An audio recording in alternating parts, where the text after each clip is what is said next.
Three, two, one. Good afternoon, good evening, good morning. It depends where you are on the planet. We are still having challenges with church services and attendance and all those kind of things. So I think today's topic is quite fitting. I've got absolute honor of having Chad Vegas with me on the call today. He is former live director of Bethel and worked very closely with who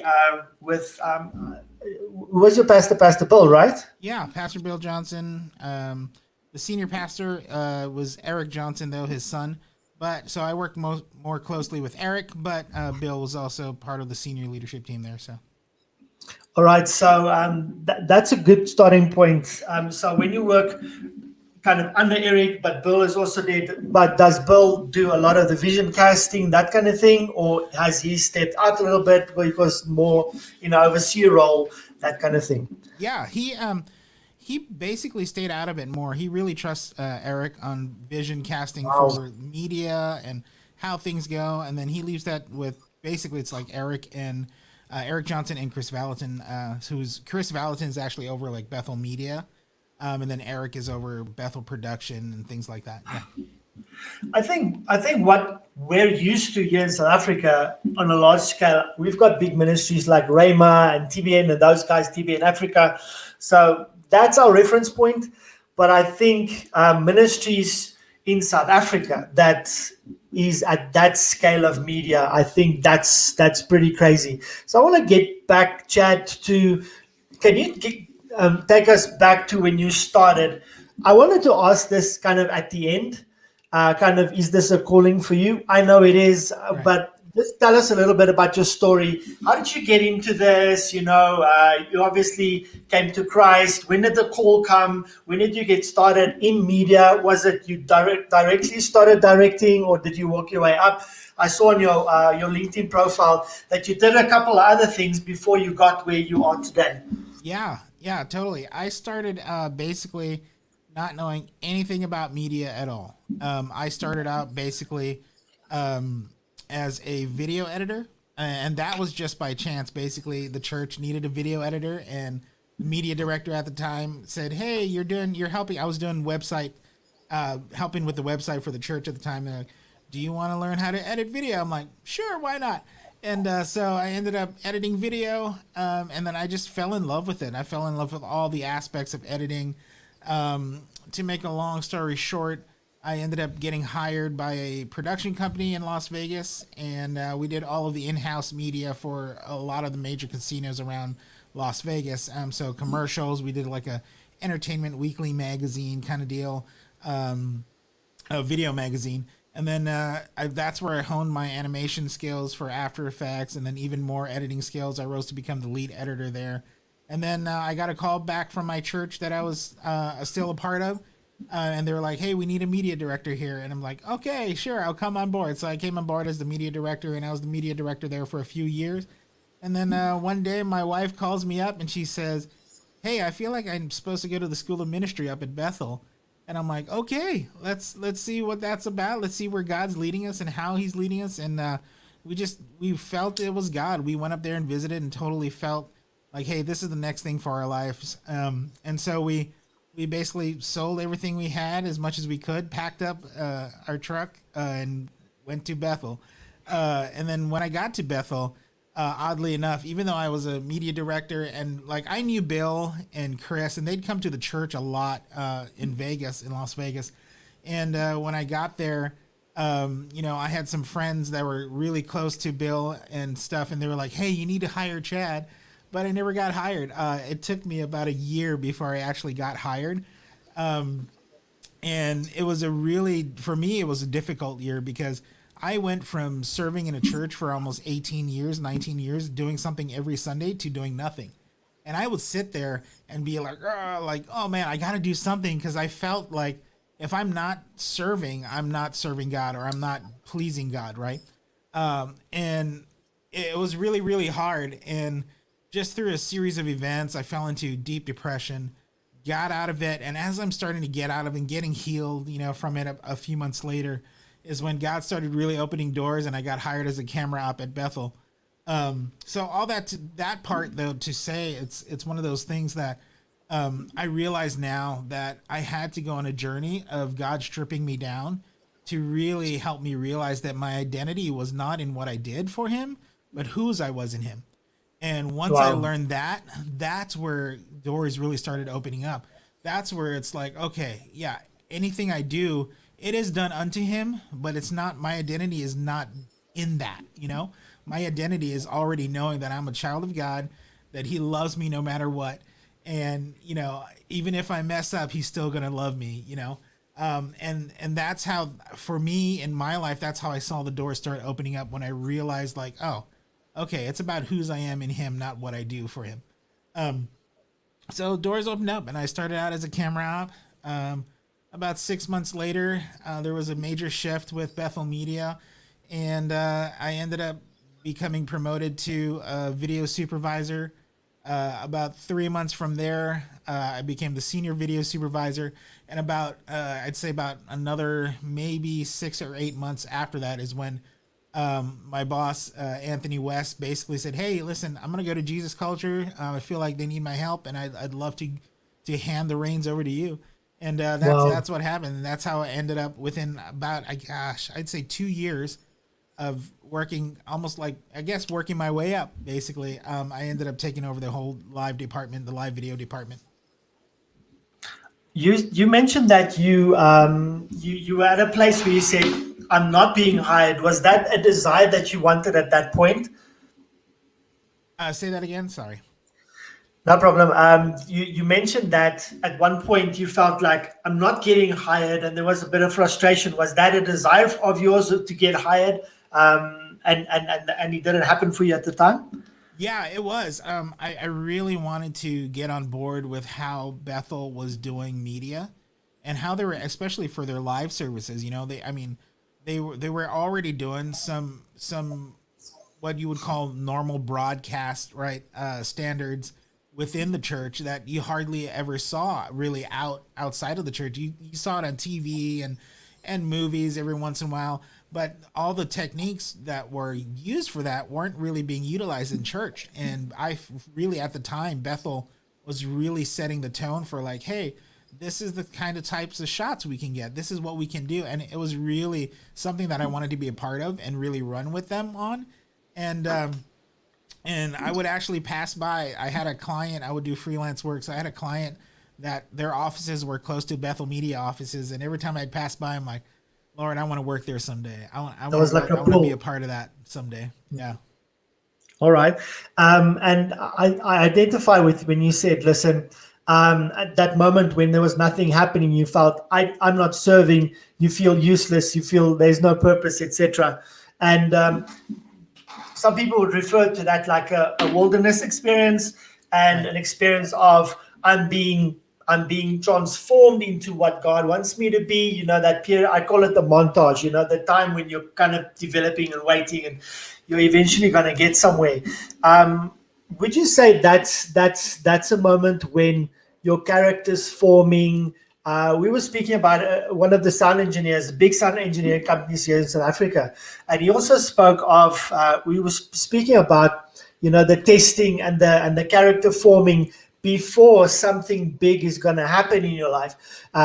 Obviously, a lot of big things happened for you. What was the time period, that time lapse or that montage for you before you became? I mean, because if we look, I see online a lot of people respect you. A lot of people know what you're doing and what you brought to Bethel, etc. What was the period of preparation for you up to that point, and how important is that? For me, it's very important. Like if I were to go back and have to relive the depression and all that stuff, that, there were times when I dropped my wife off at school, at the school of ministry. I'd go home and sit for 2 hours just crying and being angry at God. That whole journey was about, I would say, a good 13 months.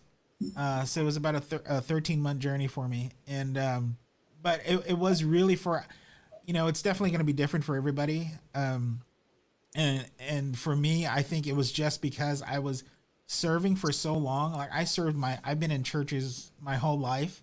And I've been a part of mega churches for, gosh, over almost 30 years now. So it's even different when you're a part of a mega church, because there's just so much happening at once and so much stuff going on that it's hard sometimes to really sit down and really focus, on who I am, especially it depends on the church environment and the health of the church, but all that to say, I was at a spot in my life where I really thought, like, if I'm not serving God by actually doing work, I'm not serving God at all. When God is like, no, even in your rest and even in the wilderness, you're still serving me. So it took about 13 months. Yeah. Okay. I gotta ask you, you had that period in Las Vegas. I saw on your LinkedIn profile that you did a bit of work at the Church of Las Vegas, I think.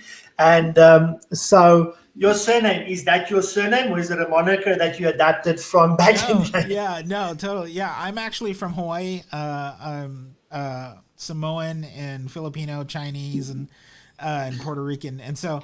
But yeah, that name was actually my original birth name, and we just happened Wow. to move to Las Vegas when I was 16 years Okay. old. Yeah, it's funny, but yeah, every now and then when I go back to Las Vegas for work and I check into a hotel, they kind of laugh. I'm like, no, that's my real name, and I show my ID. Yeah, I'm sorry for asking that, but no, I it's just fine. it was It's great. interesting.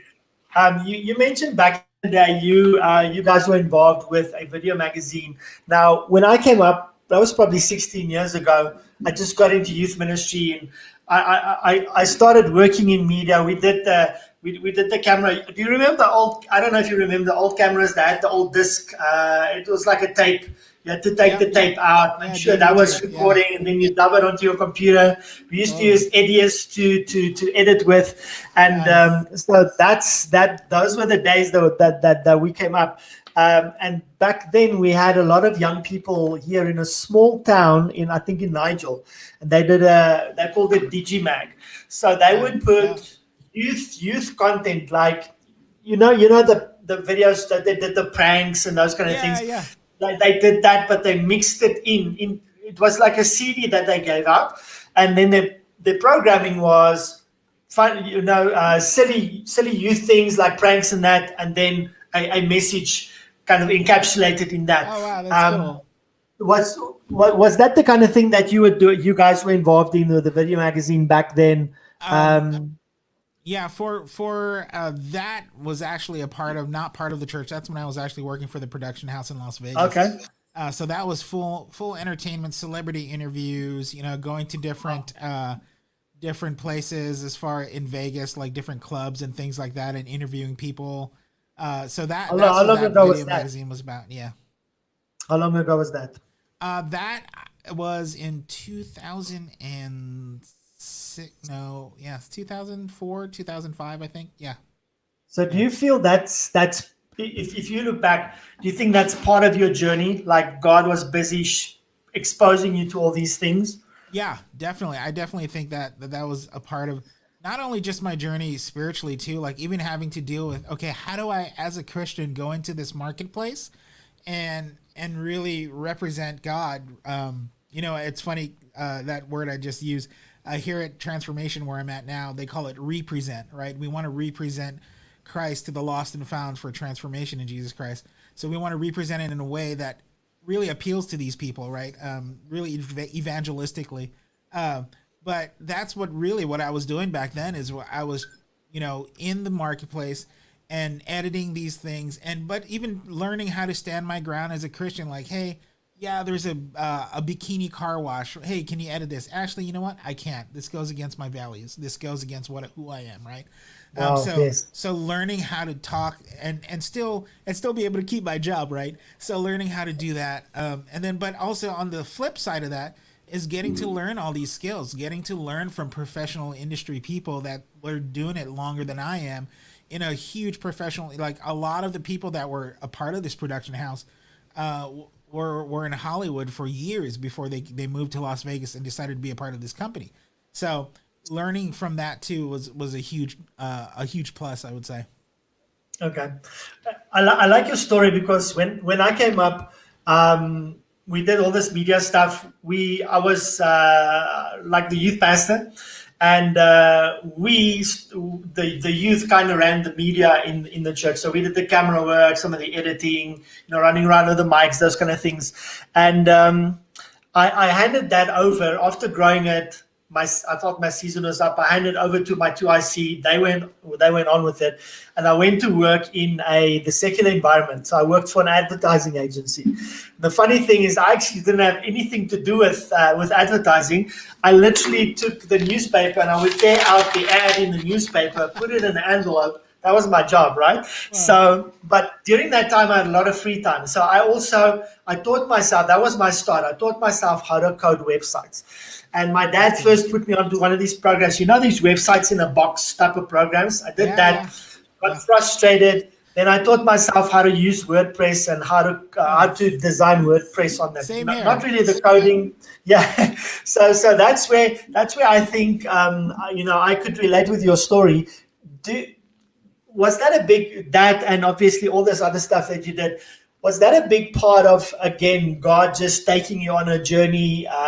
Because it's funny, but coding websites and what I do today, which is interviews like this, etc., it's all related. It's all part of the forming and the learning and that kind of thing. Yeah, no, 100%, 100%. It cool. I think, like, even for what I'm doing right now with directing, it's good to have the knowledge that God brought me into in all these different industries and even websites and things, so that I can help speak into certain things, or I know how to, for instance, if there's something wrong with the website and nobody's around, I could actually go in and fix it myself, right? If something happens or something breaks, it's trained me, even from like going back again to websites, right? Learning HTML, a simple bracket in the wrong area could break the whole site, right? Or a simple, that's right, yeah. A capital letter instead of a lowercase letter. So learning that has actually, even for directing and like engineering stuff, like knowing like, hey, actually it could be something as small as this, and learning my deduction skills to kind of really like, okay, this is wrong, so I'm going to try to this and try to do that and try to do that. Yeah. I want to get into the live kind of environment, Chad. Let's start at the start. If you look back in all your experience, I have a lot of clients that like, we want to start live streaming. So in South Africa, we have that. I have a big community I'm busy developing that's more in the upper part of Africa. Everyone wants to get started. It's a necessity for them to stay connected, stay focused, give their congregation what they need. Live and live streaming is a big part of that. So let's start at the very, very, very basic foundation. A church wants to, we'll get to the big kind of the level that you guys are at Bethel, etc. What is the basics that a church is going to need to make sure that they can go broadcast live? Now, I want to break it up in elements like, is OBS the best software to use because it's kind of free as well? Right. Can I use my cell phone? Should I rather invest in a camera? Is lighting important? And obviously sound, and how do I integrate all of that? Just some technical stuff for people. Yeah. It'll be shocking for most to hear, but two things you need to invest in first is lighting and audio. You can have great video, but if your audio and lighting isn't good, people are not they're gonna tune off, especially for audio, right? If I can watch a video that's kind of degraded, that's not the best looking, but if there's good audio, I'm going to stick around, and because audio, that's our first like initial thing that we hear first, right? So definitely invest in good audio, definitely invest in some lighting and getting some lighting too. A lot of people are shocked at Bethel. We would use black magic cameras, and they're not the greatest in low light. They're not the greatest. They don't have the greatest sensor. However, we would light for video first and then the room. So technically inside of the room, it's a little bit brighter, not too much. We found a happy medium.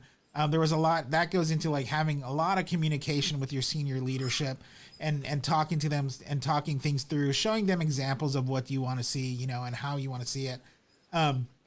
But yeah, focus on lighting, getting good lighting there. I mean, I could take, there are times when I actually streamed on an iPhone at Bethel, just for testing purposes to see what it would look like with good lighting and good audio, and it was fine. You could use an iPhone.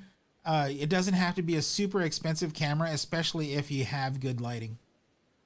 So what kind of camera do you do? If I'm not using a smartphone, obviously a better smartphone with good pixels is important. Yes. But if I want to go away from my smartphone, what's this kind of the entry level camera that we should use? Is it a Sony? Is it a DSLR? What's going to be the best option for me that's still affordable? Right. Yeah.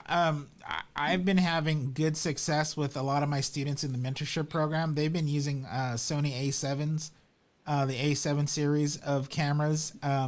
If you're looking for something a little bit lower in the budget, a Blackmagic Pocket 4K can work. And then, it's in that territory too. You could also use, your consumer video cameras, that at least has a good 4K sensor. I would stick with 4K, just because if you want to do some post recording or pre recording or anything like that, having a good 4K sensor, and then you can crop in, your image to a 1080p version of it, or being able to, if you shoot wide and then you can crop into 1080p, and you can technically turn that into a 2 camera shoot. Wow. So things like that. And kind of going back to, I don't think I answered the OBS is really great actually for what it does and how it can broadcast. OBS is a really great alternative and free software. Yes, you have the other ones that you have to pay for, like Wirecast and things like that. But honestly, a couple of my students as well have been having great success with just OBS.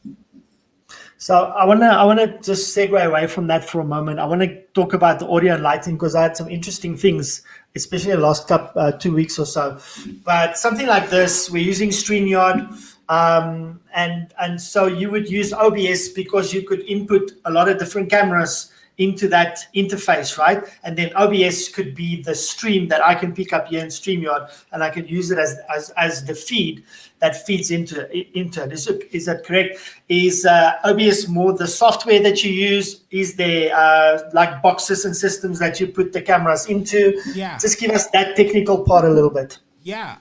Right now, honestly, the best for the market for most budgets, most even smaller budgets, are the A10 Minis and the A10 Mini Pros. Those are hardware switchers, so it's great to have physical buttons. You can get away with definitely doing OBS, but it's also dependent on what your church is like, what your house is going for, what the look it's going for. So you might be just, hey, all we need is a simple 2 camera shot, and you can do that in OBS by adding all those videos, signals in there. But if you want something like, hey, we want 4 and we want to actually do a live switch for worship, I would definitely recommend hardware panels. There are, I know, JVC and Panasonic makes some smaller panels as well. But the easiest and most user-friendly that I've found has been Blackmagic A10 Mini and A10 Mini Pros. Okay. I want to talk about audio for a second. So your audio obviously has an input from somewhere. Do you get that from the sound desk? I'll tell you why I'm asking is one of the guys that's in one of the communities, it's more the guys in the African continent, they went and did their service live stream for about an hour, but on their phone. So a lot of things that I said, I have opportunities to improve is the lighting, like mistakes like the lighting from the back of the pastor, and that's my shot. The lighting is just it's like loud. And the sound, there's no sound feeding in. It's literally the camera. So up here in South Africa and Africa, we like loud sound. So they play the speakers booming to the front, and that's being fed into the camera. So just talk to us a little bit. We had just had someone saying, listening from Kenya, guys, just talk to us about feeding into your unit that is eventually going to stream. Do I get that sound from the sound desk? And is there anything technical that anybody has to know about that? Yeah. So there's a few ways to go about it. The easiest and most, I guess, yeah, the easiest option is definitely taking it out of the soundboard and taking a left right out. If you can do a stereo left right, if not, mono is totally fine to start with. Um, you can either do an aux out, or if you have another mains out, you can take the main out. And that would be the easiest option. And that can then you'd have to put it through an adapter like a DI direct box so that it can go into the A10 Mini Pro or the A10 Mini or your computer, right? But that would be the easiest. Some people, like most of the bigger churches, I would say they have a whole separate console just for broadcast audio mixing. And then it's the same. It's still the same technique, but just somebody mixing it for broadcast. Because when people mix for the house, for front of house, they mix for that venue. They're not necessarily thinking about adding in crowd mics because they can already hear the crowd, right? So a broadcast mixer will think about that and put crowd mics in there so that people at home can hear what the crowd's sounding like inside and things like that. So that's the other way. But and you can even get it down to it doesn't have to be, if you want to do just a simple, super bare bones, like, hey, we just need some extra volume control too. Like, take the out from, or an aux out from your main console, go to a smaller console, and then you can have your independent volume control and a small EQ, just to kind of iron some stuff out. But yeah, that's usually most people nowadays are starting to go towards doing a second console. Okay, so we had a live with a very talented sound engineer the other day. He was speaking about that as well. Is that your sound for front of house and sound for instance, broadcasting is completely different. Yeah. So are you saying that, listen, they'd be feeding all the sound in from the front into maybe my mixing console? That's the one used for the front of house, and from there I would feed out an aux into a secondary mixer, and that one I'm going to use for broadcasting and manage my levels there. Yes, you can do that. If you can do a one-to-one patch, that's obviously the best. But even if you can't do a one-to-one patch, going into a separate audio console just so that you can have a little bit of flexibility. It's not going to give you the best. It's not going to give you a lot, but it's almost sometimes better that way. What I have found, so the reason why I say that, what I have found with some churches, smaller churches, or what have you, a lot of times they can't, the sound guy at front of house can't be bothered to, hey, can you bring this down for us, or can you turn this up for us, or even just the master volume. Sometimes they're in the middle of mixing and you have to get your mix on video, good. So it's easier for me to just, okay, I can just turn down my mix a little bit here so that my levels are leveling out good for broadcast. So that's usually primarily the reason why I talk about have even just something as simple as that, so that you can at least control the main volume. So that way, it's not overbearing, or it's not, under, things like that. Let's talk about lighting for a moment. Again, just the foundation. Let's say I was in a smallish type church. I think they were in a hall, and they had the lights. These panels that you have, just lights beaming down. There's a bit of a bearing. Is you're standing in front, and you were mentioning the experience of the pastor, kind of, and having a conversation of what's our lighting needs and what can you kind of bear. What is the ideal kind of lighting setup that you have that's good enough for broadcasting, but also good for kind of the in front of house experience? Right.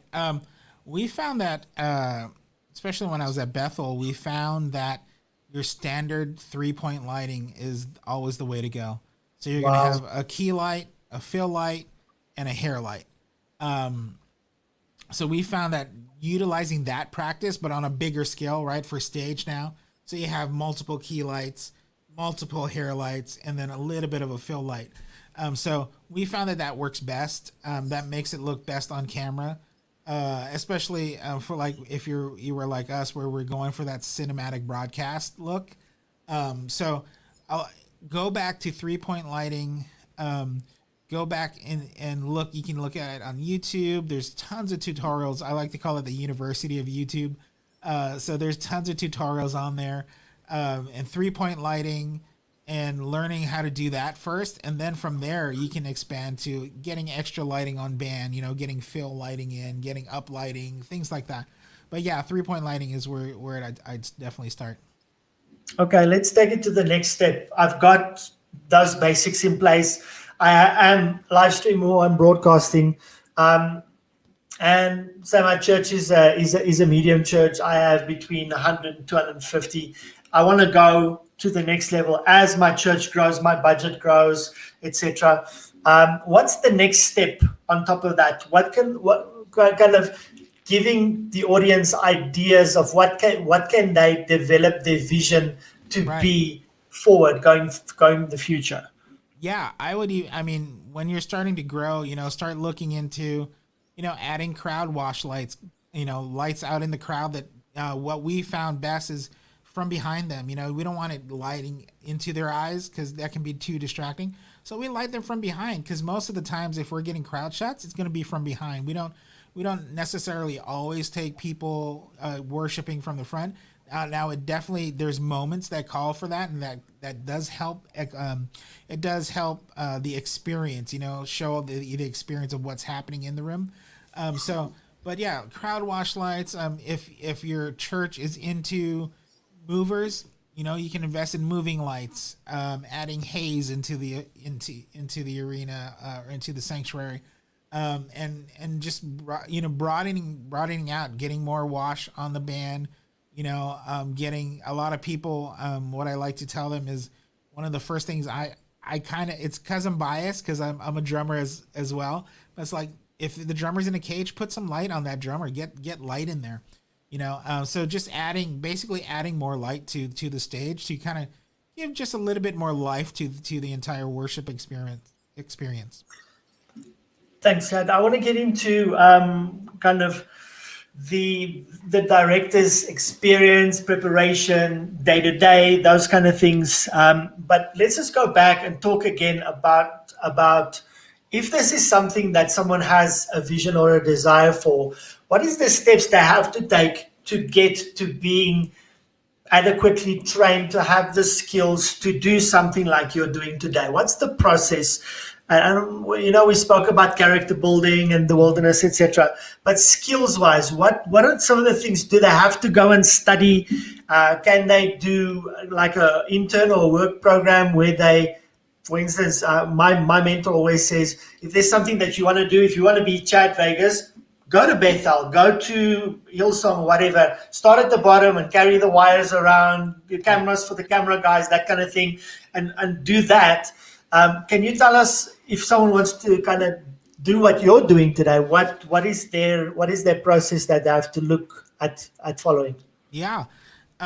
Honestly, learn as much as you can, not just about what you want to go in, the field that you want to go into, but also everything that surrounds that field. I learned audio, I learned lighting, I learned rigging and grip work, camera. And because of those, it's easy now for me to direct, because I know the limitations of the lighting console, or I know the limitations of on the stage, what we can rig up, where we can put a camera, how it's going to look, things like that. But definitely, I think the biggest thing is definitely going and shadowing somebody. It's the same way we train our volunteers. It's the same way we train our staff. If I'm going to bring on a new camera op as either a volunteer or a staff member, we're going to have them shadow somebody that's seasoned, somebody that's been doing it for a while. And then we're going to do a couple weeks of that, and then have them swap over. Then they'll get shadowed by that person, and then they'll continue training, basically like, hey, Ashley, it was great that you did this, but let's try this, things like that. So definitely shadowing somebody is, for me, like the fastest way. I should say it's not the only way. It's definitely the fastest way to learn the skills that you would need. So even if you want to be a director, you want to be a Chad Vegas, sit with the lighting guy, talk with him, learn lighting, then go sit with the audio guy, talk with him, learn audio, and then start doing cameras as well. All of that. For me, I definitely tried as much anything regarding media. I tried to put myself in as much as possible so that I could learn. And then when I get home, it's easier now because there's YouTube. But back in the day when YouTube wasn't as popular, didn't have as much content, I would just go online, look up things on rigging or look at directing, and then I'd watch a ton of TV shows, ton of live shows, mostly live shows, because for me that's where my passion is. I love live directing versus even just standard studio production. While I am skilled to do that, my heart is definitely in live production. I think it's mostly because I'm addicted to stress, but that's for another conversation. We're going to talk about stress just now because I saw one of your videos and there was a very close moment that I want to refer to that was quite interesting. So for those that are watching, just hold on and wait. We're going to go into stories and some of the content that Chad and his team was creating. Very, very interesting, different way. I just want to say hi to Sarah Sween. She's watching from Kenya. Thank you for watching. Hey. Chad, this is the most people that I had on a call at the same time. So we're getting there. Chad, I want to talk about, let's talk about, we were talking about we should shadow people, etc. Now, let's say I'm at a ministry, and I want to go and learn, and I want to bring that back, right?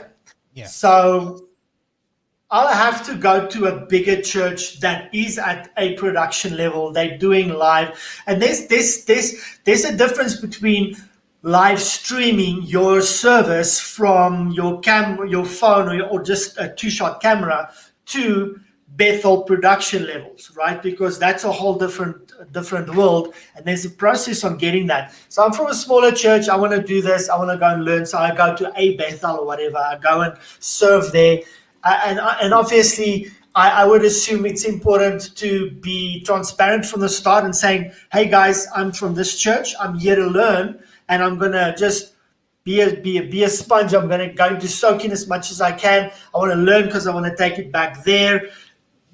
Do you think the guys are going to be open to that if they know, listen, you're coming to learn and you're going to eventually go somewhere else? Because I know you've got a mentoring program. You're also teaching people. I want to get to that later. But would a ministry like, for instance, Bethel and those mega churches be open to having someone coming, learning with the intent of going and taking it back to their church? Yeah. I would say for the most part, it's hard to really speak into other ministries or other churches, but I'm assuming they would be the same. Bethel, where we love people coming in, we love people learning and learning the culture, learning how we do things, and then putting it out there and having them go and train and having them go and do things.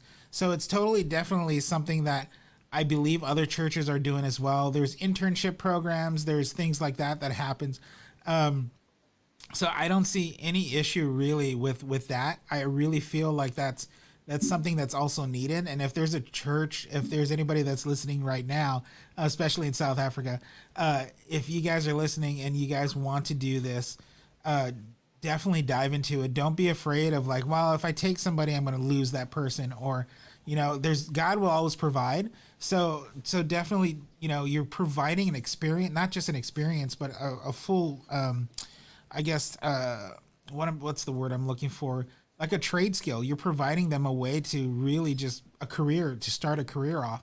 So definitely look into that. And I really feel like I would say most mega churches in America have internship programs that are designed specifically for that. I've seen some of the BTS videos that you've done, and I love the videos that I've seen with, for instance, you getting on the premises and that very quiet, calm before the storm, kind of you go into the studio, the booth, you just sit. I'm assuming you're just kind of internalizing, hearing from God, that kind of thing, and you're sitting behind the desk. Tell me what is a day in Chad's life, production day in Chad's life like? What do you do before you actually get to church? Do you pray in tongues? Right. Is there a big preparation process, or is it like, I'm getting my family ready, let's rush, get the kids, get into the car, get to church, everybody's going to church. Okay, now Yeah. I pause, now I get to, that Right. process. Totally. Do you have a Yeah. checklist of what you do during that process before you go live? Yeah. I usually, so I'll usually, like, say we'll just do a normal Sunday for me, right? So Yeah. I will usually, the night before is where I usually get into basically a mode like game mode, right? So I'm praying, I'm thinking about what's going to go on the next day. Because usually in the morning it is that I'm getting my son ready, my wife's getting ready, we're all trying to get ready to get to church. And then when I get there, it turns into work mode. So I just basically make sure I have things set up for the week, or for the Sunday. I make sure that we, as I'm powering systems up and looking at things, usually at that time the worship team is there starting their sound check. So even as I'm trying to, configure graphics or get graphics into the right, making sure it's going to the right channel, things like that, I am definitely listening to what's happening in the song and where it's going, who's going to be leading, what's going to, is there a guitar part that's happening in this song that they changed from last week. A lot of times at Bethel, they'll preview songs live that they're writing. So they'll sing a song and then they'll do it again the next week, but the chorus will be moved around or the verse will change to something else. So paying Wow. attention to those kind of things, and then from there, it's really just making sure that my crew is set up for success in a way where they all know that my whole deal is to worship first and capture second. That is for me. It's one of the ways that we can get people to at home to feel what's happening in the room is if my camera operators are actually worshiping, and worshiping alongside the worship team. So for them, like even their preparation, some of them they'll pray before coming in or pray on the way in, and a lot of times too, it's not.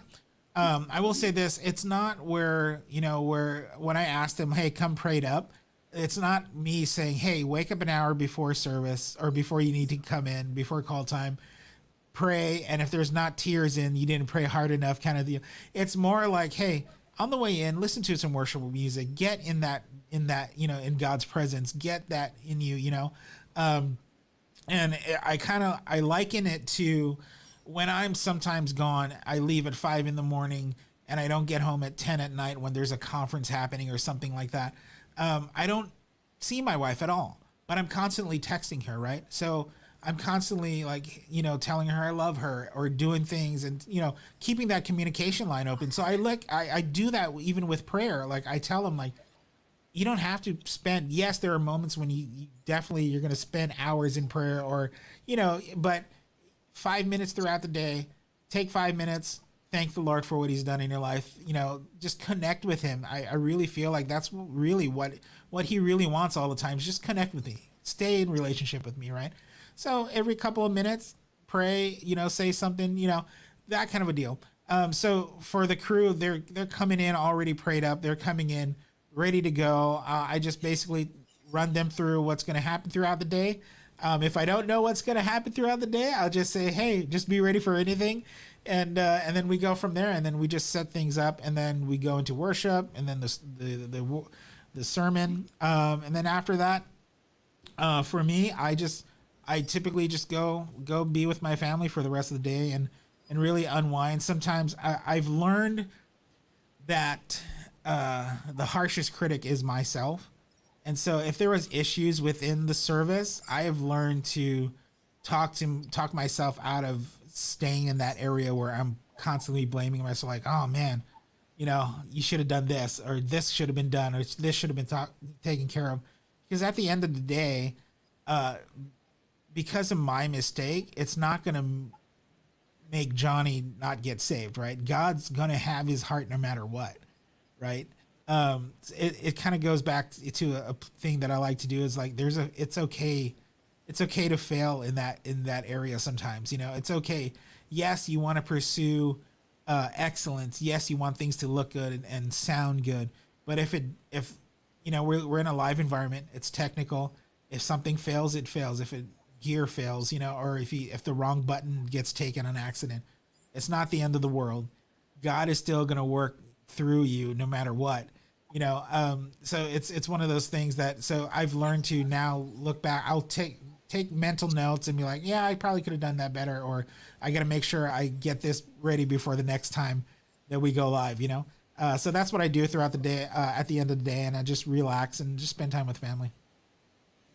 Okay. I want to guide this so we keep time. What is your time looking like? Do you need to be finished on the hour? Yes, I do. Yeah. Okay, perfect. No problem. So let me go into quickly talking about team. Let's say I'm the only person, because there's a lot of that. If you go onto Facebook groups and people talk about media director, creative director, live director, whatever, and they're the only person that does that, and they quickly get burnt out, especially if there's conflict, it's unsavory, it's not working anymore. How important is it for you to build a team, and where do you find them? Do you find them in the house? Do you go and recruit from outside? What is your thoughts on that? Yeah, it's a little different at Bethel just because it's Bethel, right? So we do have some qualified candidates that come to Bethel, that come to the school. So that's usually where we pull our volunteers from. And 90% of the volunteers end up staying, and we end up employing them as a camera op. But that to say that for looking out as far as team wise, recruiting them in house is probably the best versus the outside, mainly because, I mean, yes, if there's a skill set and their heart matches that skill set, that matches your culture, or actually matches more what the Bible says and things like that, then there's definitely room for that. But look in-house, because they're going to already know the culture of the church. They're going to know the heart of the church and what the church stands for. So it's going to be easier for you to basically train them up and train them on how to capture, the way that you want to capture things.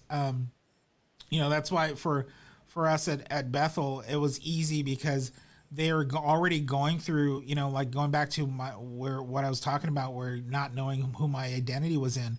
They're already going through that in the school of ministry. They're talking about their identity and whose you are versus what you do. So that was easier to pull from then, where there would be people that would move there and their spouses would be a part of the school, but they wanted to volunteer. And it took a little bit longer for them to really adapt to the culture and to really see things the way we saw them, just because they weren't a part of the school and they were coming in from the outside. But they had the heart, they had that, you could tell, like, they wanted to grow in that area. So definitely look internally first, before going out at all.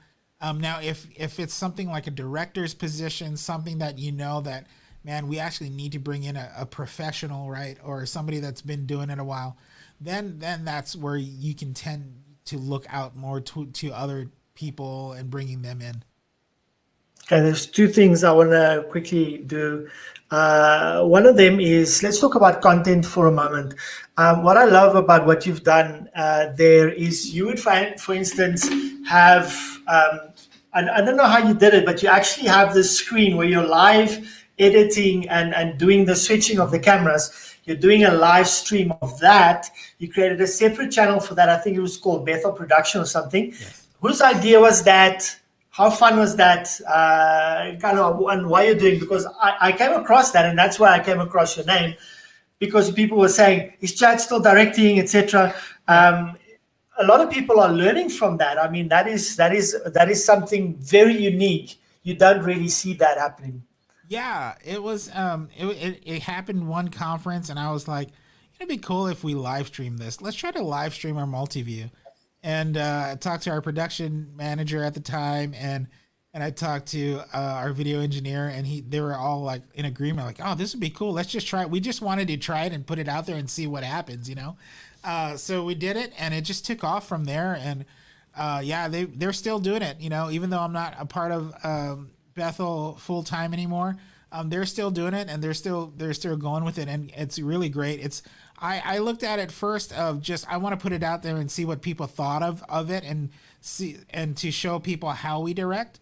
But it has definitely turned into a training tool, and I've got countless of of direct messages on social media about, hey, thank you for this. This totally helped us on how to train, not just our camera ops, our director, but also train our camera ops, things like that. And I really feel like it's one of those things where I called up Elevation, when I got to be friends with them, like, hey, you guys got to do this, start streaming this, and so they started streaming it too. Now they're streaming their multi views and things like that.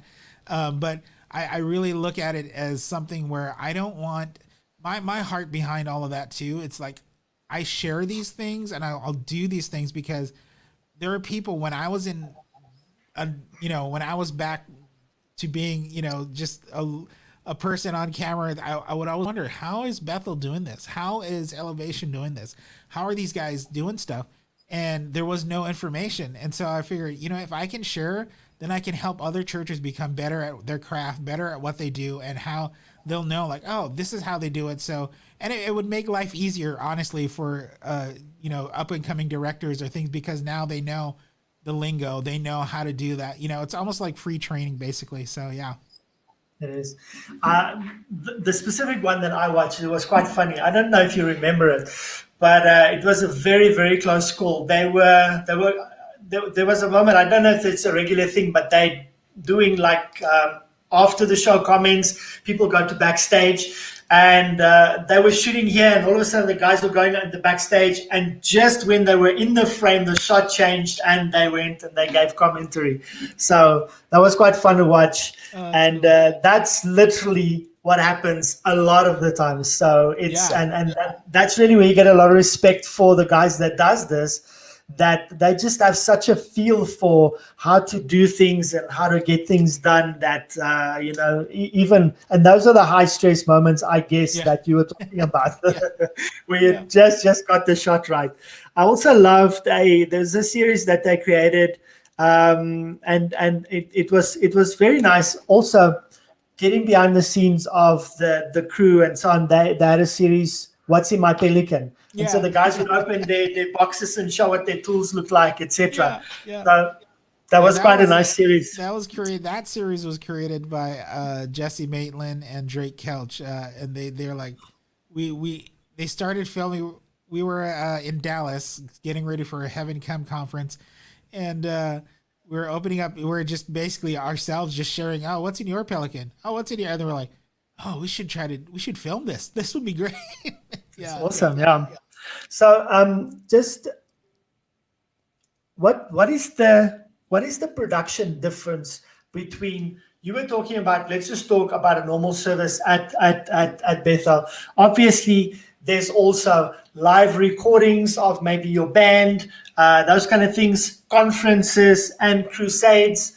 What is the difference between, approaching production between those two? Just a normal service, which is already quite intense, and then all the events that you're doing. Yeah, we actually look at everything that we do as a conference. So even if it's a Sunday service, we're treating it as a conference, and we're gonna. So Sunday is an event. Yeah, we're gonna capture it as a conference, as an event. Okay. Because most times, so when there's a conference, there's not really a difference for you. It's just another day at the office. Really, yeah. That's what I was leading into. Is most of the time it's easy for us to even train the camera ops, so that way when it comes conference times, they're not nervous because, oh, now it's conference, right? It's something big, so they're already into like, no, it's the same thing. It's just, you're just going through the same motion. Granted, for conferences, we do have more cameras. We do have a bigger arena sometimes to be in. So there's going to be different positions and added cameras, things like that. But for the most part, we always treat everything like it's the actual event. So awesome. Anyone can pick up that you've left a big imprint and big shoes to fill over at Bethel. And where are you now, and why did you make the move? Yeah. So I am at Transformation Church in Tulsa, Oklahoma. This church God is doing an amazing thing here. From the first moment I walked through the door, I wasn't looking. So let me go back here. I wasn't looking for anything. I wasn't looking to leave Bethel at all. It was something that that really it was 100% God and 100% faith, basically. I had a talk with every now and then people will reach out to me just for some consultation, and so I'll do a free consultation, like, hey, they have questions on cameras or what they should buy, things like that.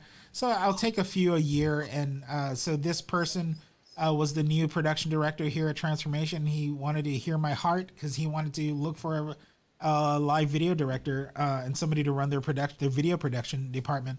And so I just got to share in my heart, and he got to share in his heart, and we just really connected. And it was funny because after that first call, I was like, wow, God, I really see myself being friends with this guy. Like, you know, most calls, it's like, oh, it's great. I love talking to them. And then I end up, you know, not seeing them or hearing from them except for social media every once in a while. But for him, I really felt like, man, we're going to be friends. And so a week later, he called me up. He's like, hey, our live stream director that usually does it can't be here. Could we fly you up? And at the time I was like, yeah, sure. If you can make it happen, you know, I'll get out there. And so they made it happen, and I flew up the next morning, and walking into, so what happened, just a short history of the church, from 2014 to now, their church has grown from 400 some odd people to over 5,000 on average. Now we have over 30,000 watching online on YouTube. So God is just really moving in this church. But the building that we walked up to was an arena. I'm like, oh, this is the church. He goes, yeah, we literally just bought it a few months ago. I'm like, oh my gosh. So coming into this place, it's a huge arena, 5,000 seat arena, and I'm sitting there and I'm like, wow, this is really cool. And just like God just started working on my heart and being like, hey, I think this is the next step for you. Things at Bethel was great.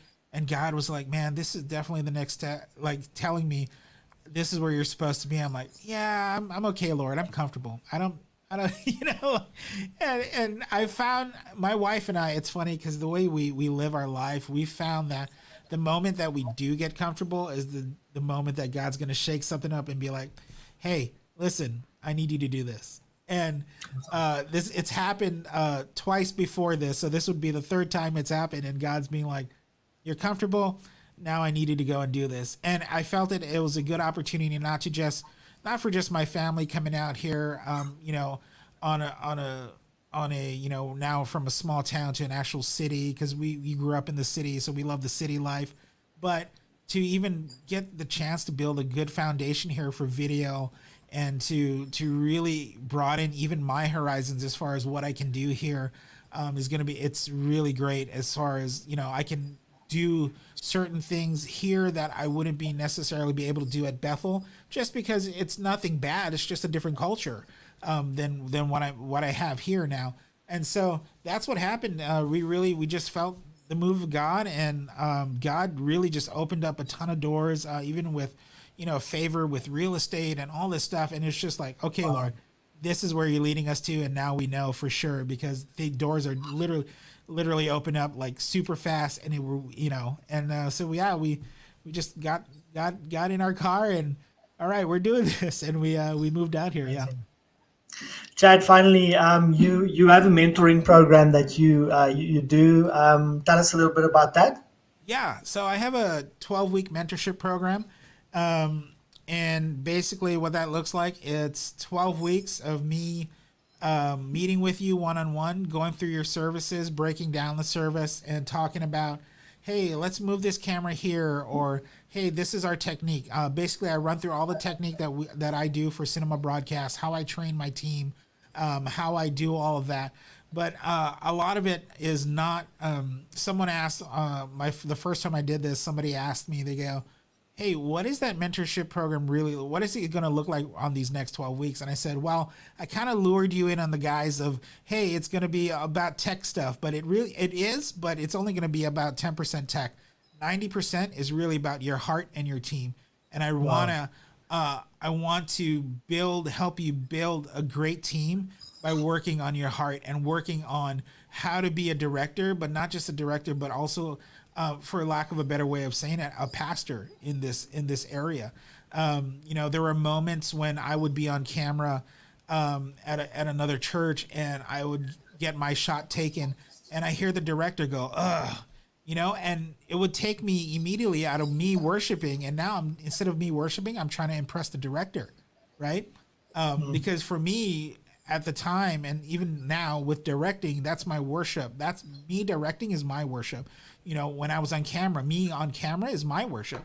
So taking me out of that worship, I never wanted to do that. So for me, I developed a way of leading people and directing cameras, but also pastoring them through that, and at the same time not taking them out of worship by certain things that would happen or mistakes. You know, kind of goes back to like, if there's a mistake, it's totally fine. You know, it's a live environment. I'm not worried about it. You know, so kind of going back into that, but definitely teaching people how to worship first and capture second. Awesome. Thank you, Chad. That was Chad Vegas, former live director from Bethel Church over in Reading, right? Yeah, Reading, And Chad, it was such an honor to speak to you. I think my audience is going to love it, especially the replay. So thank you very much for that. And I wish you well. And if there's anything that we can do for you, please let us know. Just continue to keep us in your prayers. We, especially here at Transport Sale, I was brought on, and I am. We're revamping the whole entire broadcast system. So we're gutting a room. We're bringing in new gear, all that stuff.